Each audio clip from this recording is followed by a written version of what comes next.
कल यानी कि 12 मई 2026 का दिन संवैधानिक पारदर्शिता के लिहाज से बेहद शर्मनाक दिन होने वाला है, क्योंकि कल दो ऐसी घटनाएं घटने वाली हैं जिन घटनाओं के बाद शायद आप ये वाकई सोचने पर मजबूर हो जाएंगे कि इस देश में किसी तरह का कानून है, किसी तरह के रूल्स हैं, रेगुलेशंस हैं, या सिर्फ उनका होने का दिखावा है।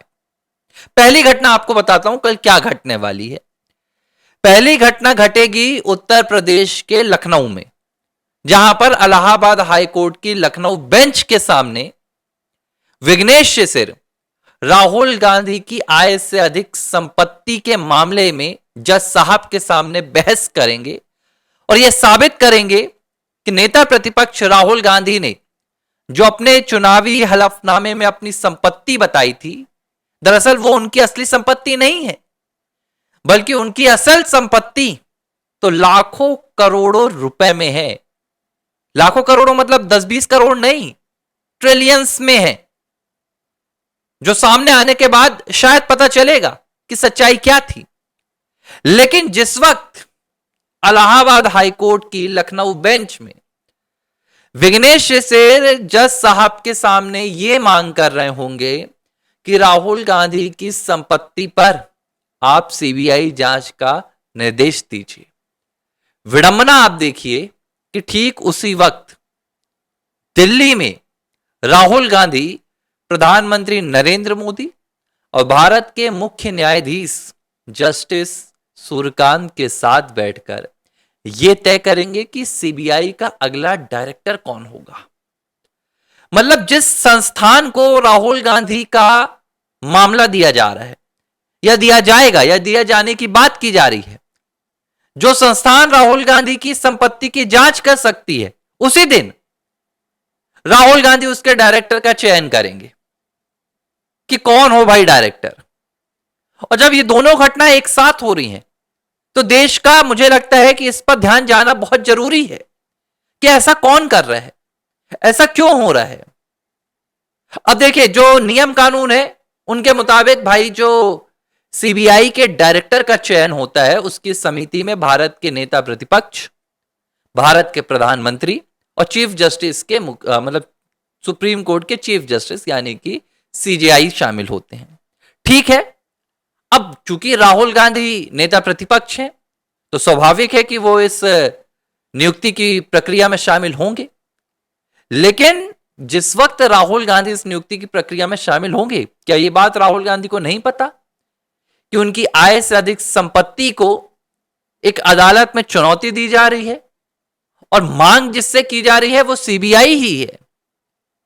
लेकिन राहुल गांधी जो बड़ी बड़ी नैतिकता की बातें करते हैं, जो बड़ी बड़ी संविधान और कानून की शपथ लेते हैं, याद होगा आपको 2024 ये हाथों में संविधान की प्रति लेकर घूमते थे। यहां तक कि लोकसभा में जब इन्होंने सांसद पद की शपथ ली थी तब भी संविधान लेकर पहुंचे थे। बाद में पता चला था कि वो संविधान असल में से पहला पेज है, से कवर संविधान का, अंदर की जो कॉपी थी वो पूरी खाली थी। नैतिकता का यहां पर कोई पालन नहीं किया जा रहा है और करना भी नहीं चाहिए। देखिए, राहुल गांधी से नैतिकता की उम्मीद हम कर भी नहीं सकते हैं, लेकिन दुख इस बात का है कि इस मुद्दे को उठाया नहीं जा रहा है। ना सरकार का कोई मंत्री, ना सरकार का कोई सांसद, ना भाजपा का कोई प्रवक्ता, ना नेता, कोई भी इस विषय पर नहीं बोल रहा है कि 12 मई को क्या होने वाला है।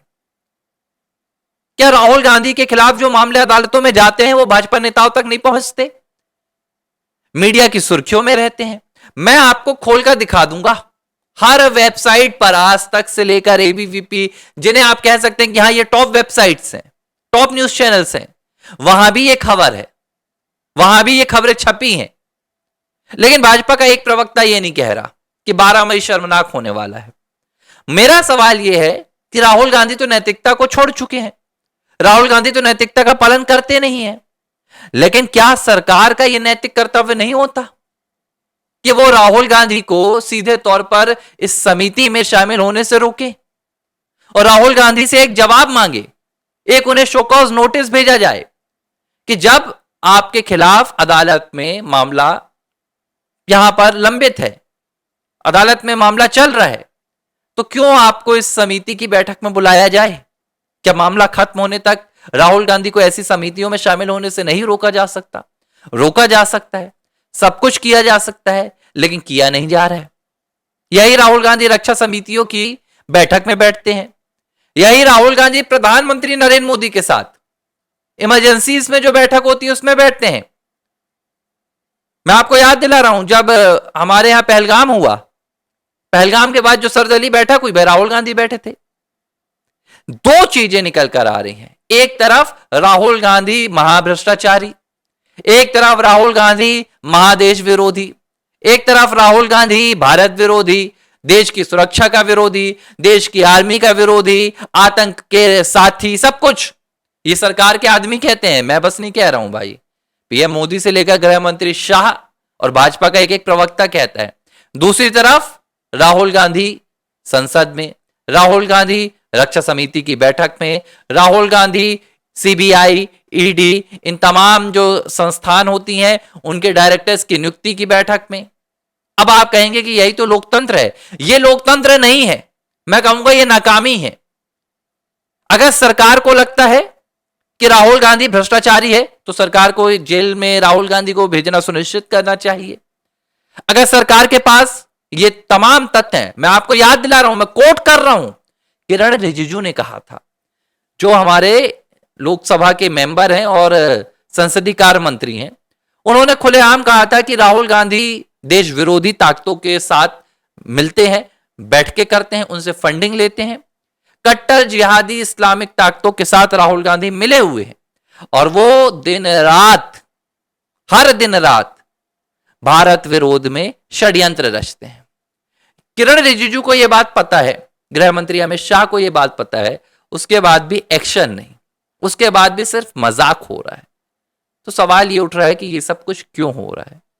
क्या जानबूझ के अपना राजनीति का पूरा जो सफर है, जो अपनी राजनीति है, वो करने के लिए राहुल गांधी को बचा कर रखा जा रहा है कि राहुल गांधी के खिलाफ देश की जनता में बस आप उबाल डालो, आक्रोश पैदा करो, गुस्सा पैदा करो, और जब चुनाव आए तो राहुल गांधी के खिलाफ 4 बयान दो और उसका फायदा उठा लो।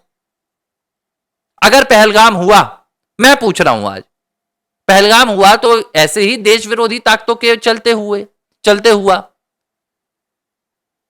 भाई आज देश सुरक्षित है, लेकिन कल अगर कोई घटना होती है तो उसके पीछे जिम्मेदार कौन होगा?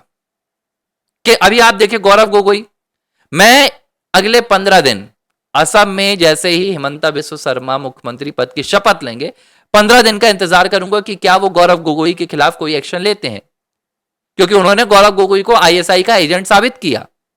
और उसके बाद क्या कहा, मुख्यमंत्री ने कहा था कि भाई हमने गृह मंत्रालय को फाइल भेज दी है। आज भी देखिए संसद में बैठ रहे हैं गौरव गोगोई, जबकि हिमंता बिस्वा शर्मा ने आरोप लगाया कि गौरव गोगोई हमारे एटॉमिक रिसर्च से जुड़ी हुई, हमारी आर्मी से जुड़ी हुई, हमारी सीमाओं से जुड़ी हुई सीक्रेट जानकारी संसद में सवाल कर मांग लेते हैं। बस आरोप लग गए, प्रेजेंटेशन हो गया, चुनाव हो गया। अब आप देखिए अगले 5 सालों तक मुझे नहीं लग रहा कि असम में इस तरह का कोई मुद्दा उठेगा, क्योंकि यार देखो मैं बहुत निष्पक्ष बात करने वाला हूं, मैं ना भाजपा का समर्थक हूं ना मैं कांग्रेस का समर्थक हूं।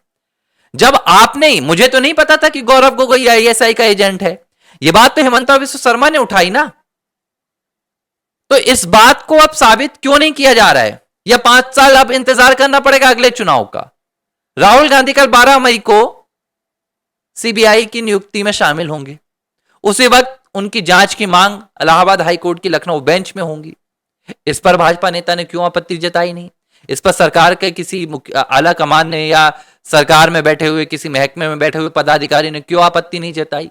ये मेरे सवाल है। अब मुझे इसका जवाब मिलेगा नहीं मिलेगा मैं नहीं जानता, लेकिन भाई मैं जिसके लिए बैठता हूं, यहां पर जो लोग आप मुझे सुनते हैं, आप किसी पार्टी के समर्थक नहीं है, मुझे पता है, आप इस देश के समर्थक हैं, तो वो मुझसे एक्सपेक्ट करते हैं कि मैं इन मुद्दों पर बोलूं, इसलिए मैं बोल रहा हूं। बहरहाल मैं यही कहूंगा कि हमें दबाव बनाना होगा। देखिए सरकार हो, सत्ता पक्ष हो, इनका एक तो इनका एक रहता है कि इन्हें राजनीति में रहना है, सत्ता में रहना है, सरकार चलाना है, तो ये उससे कॉम्प्रोमाइज कर लेते हैं। लेकिन हमें तो सत्ता में नहीं रहना, हमें तो राजनीति में नहीं रहना, हम क्यों कॉम्प्रोमाइज करें? इसलिए हम सवाल पूछते हैं। आपकी क्या प्रतिक्रिया? हो सकता है ये वीडियो आपको कोई बहुत एक्साइटेड नहीं लगेगा। मैं कोई एक्साइटेड वीडियोस बनाने के लिए यहां पर नहीं आता हूं। मैं वही वीडियोस यहां पर बनाता हूं जो देश की सुरक्षा से जुड़े होते हैं, देश की प्रगति से जुड़े होते हैं, देश की रक्षा से जुड़े होते हैं। शायद आपको यहां पर कोई बहुत ऐसे बयान नहीं दिखाई दिए होंगे, बहुत ऐसी बातें नहीं दिखाई दी होंगी जिन पर आप ताली बजाते, लेकिन शायद हर बार मैं यहां पर ताली के लिए नहीं आता हूं। ये मुद्दा जरूरी था, इसलिए मैंने आपके साथ चर्चा की।